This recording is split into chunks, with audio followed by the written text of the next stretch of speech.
情况没有啊？情况没有，没情况。公家这些，你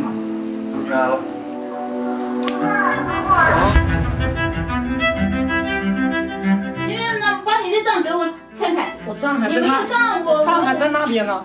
人家请工人不干活，你搁那边不找死了？我觉得要是就是，他抽大几头。17000你觉得多吗？这还不及我当年10几岁的时候做。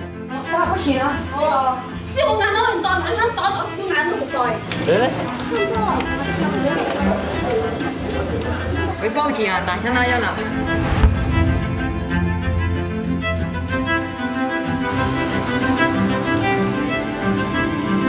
这家改革做到这样的地步了，你还让他允许，还允许？那里面暴力，说实话，我只能讲给你听，就没有在里面经历过的，真的不知道里面是怎么样的。那我明年都可能来不了这里了。